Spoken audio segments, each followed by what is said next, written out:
Hello again, everyone, and welcome back to Reddit Aliens. I am John, and as always, thank you so much for being here. A good topic for you today on a special day. Let's do it. Train drivers of Reddit, what's the craziest thing you've ever seen on the tracks? The special day is that today would be the 5-year anniversary that I've been narrating for this channel. It has been a pleasure, and I hope to continue to do so. In the meantime, please remember to like, share, and subscribe.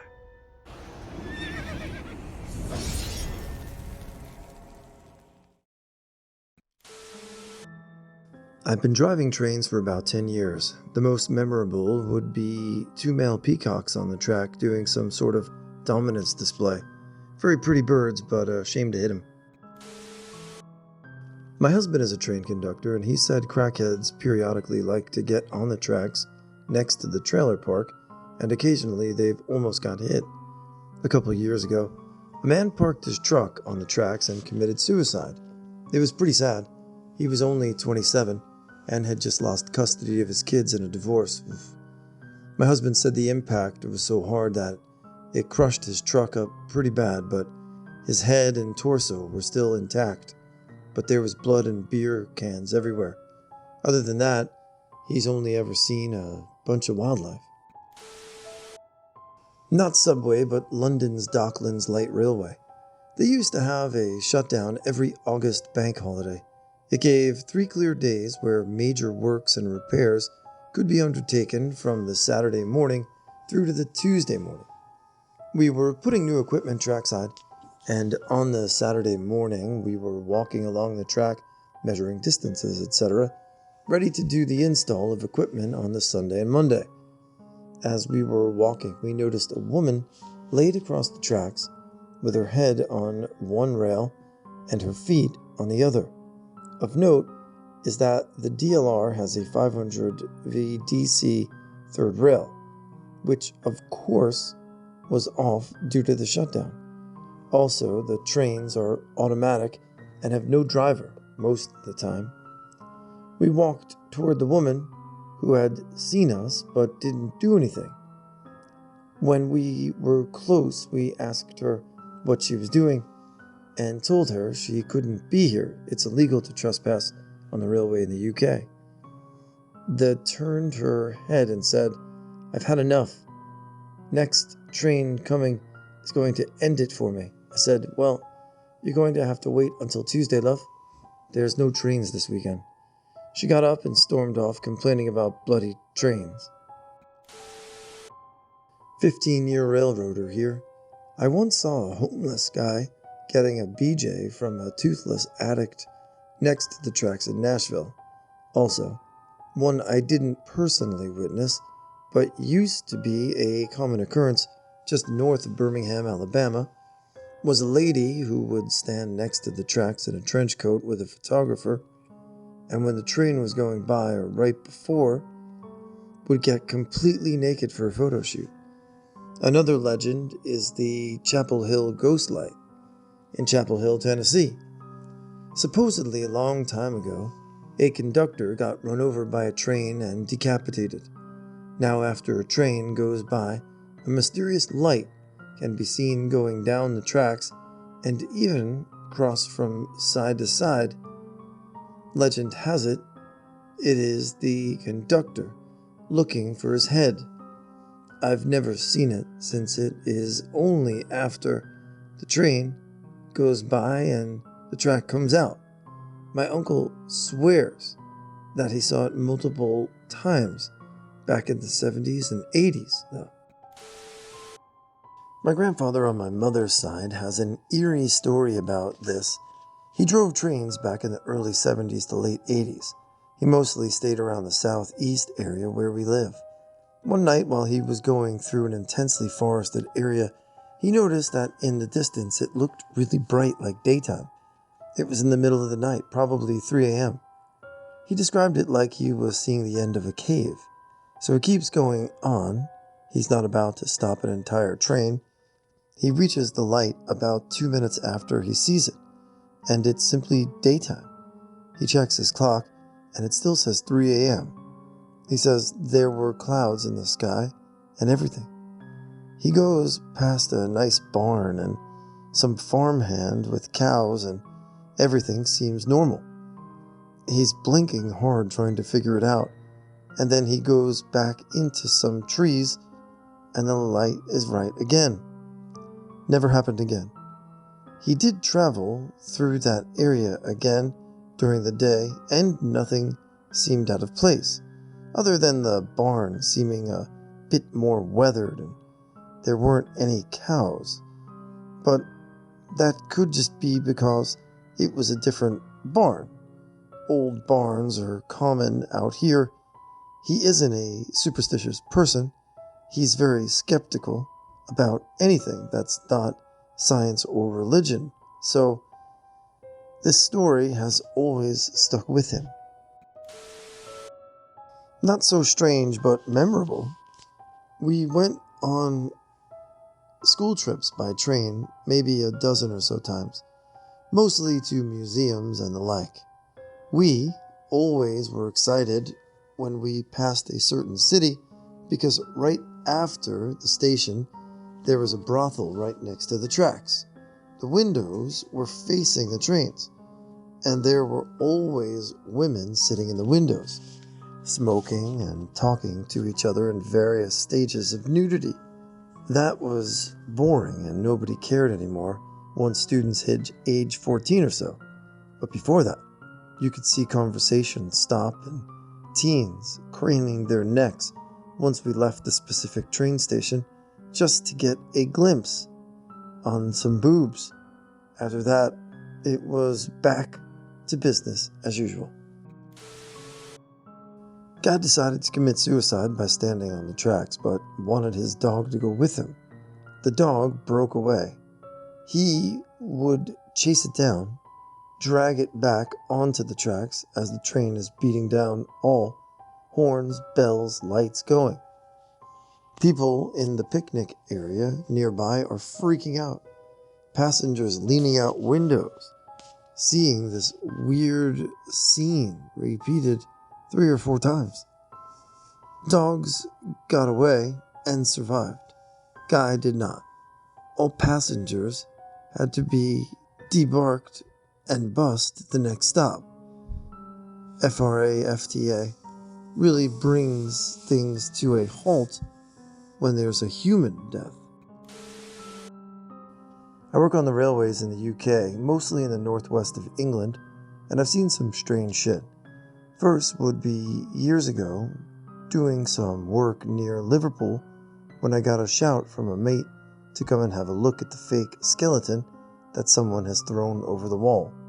Turns out it was a real skeleton of a man who had escaped the psychiatric ward of a nearby hospital 10 years before.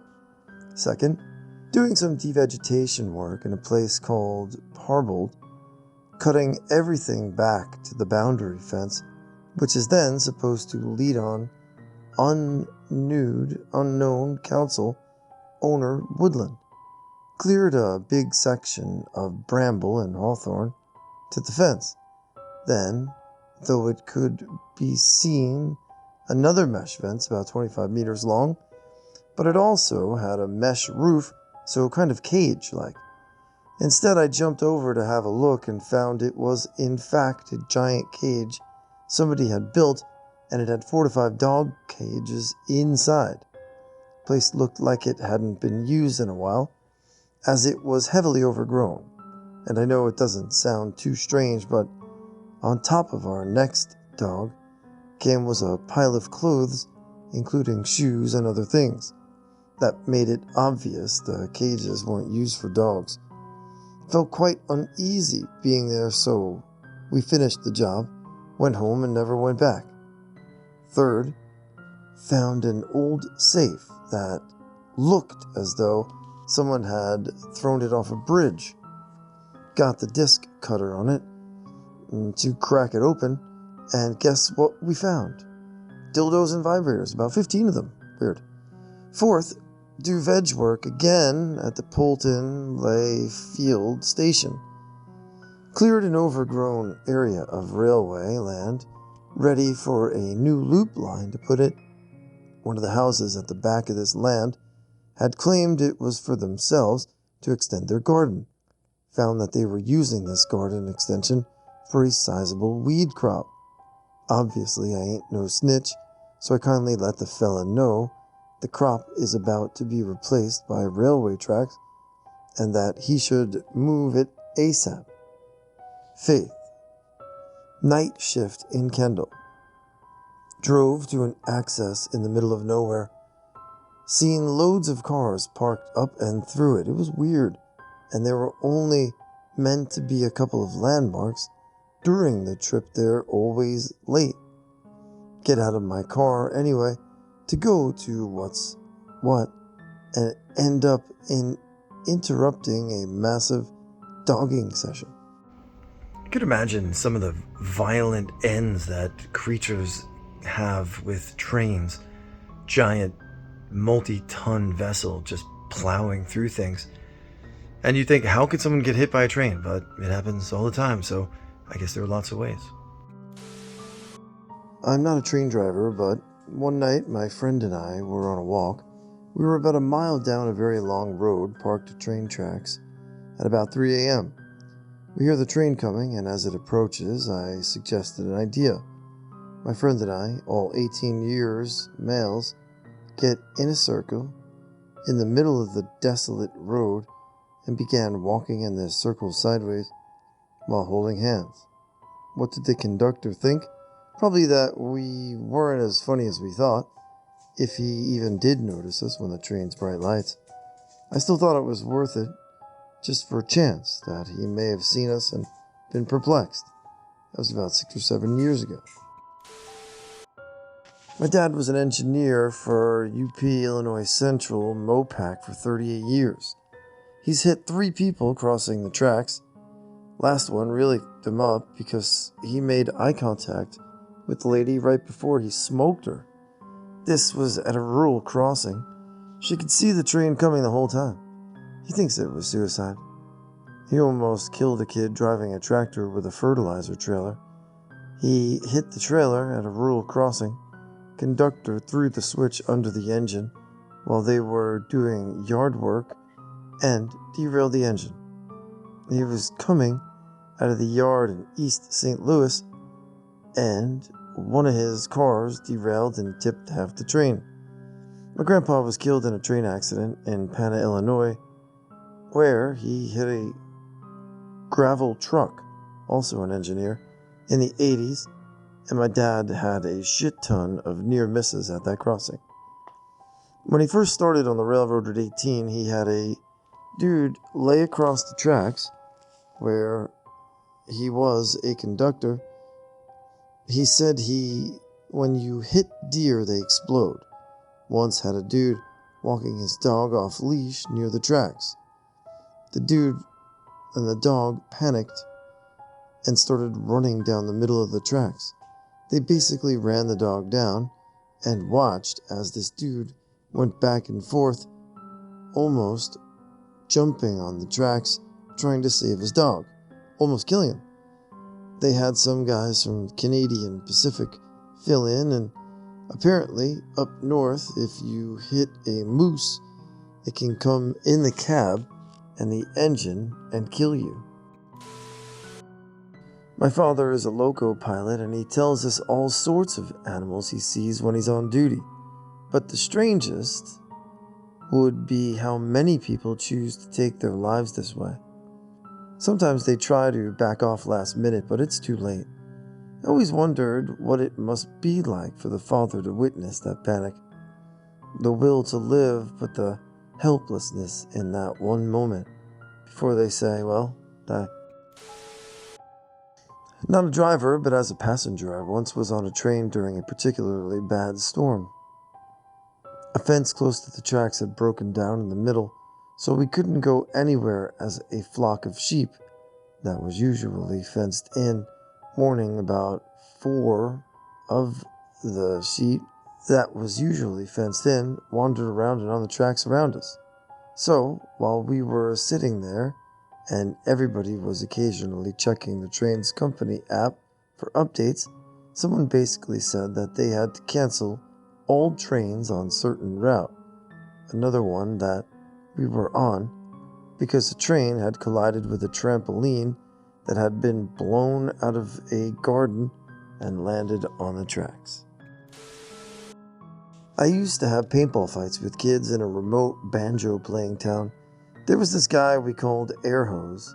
Story to that is the air hose that connects the train cars together is long and thick and black, if you catch where this is going.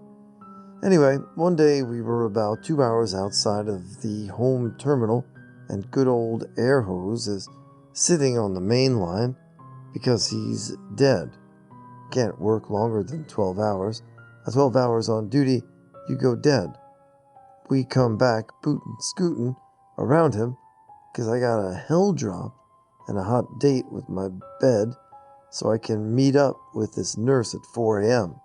Anyway, we go hauling ass beside them and we see a light pointed to the sky at about 45-degree angle. And we're just both like, what the And we turned on the light just as we passed by, and thus we got to see the reason his name was Air Hose. We radioed to him after we got by and said, "Looks like your air hose has got a leak there. 4,685. Must be some water or something." So naturally, everyone in the 50 miles heard us, and poor dude who wanted to piss out the side of his engine is nicknamed Air Hose. I've seen mountain lions in places where game wardens refuse to admit they are. We would do all sorts of crazy shit to each other out there too. There was a time when I was learning to control the beasts we call trains, and we were trying to make a quick trip of it. It was like 6 a.m. and it takes about 6 hours on a good day to get home. The yard crew was slow dicking everything, and we got the green light to head out, but they wanted to pull out ahead of us so they could shove back and build the train.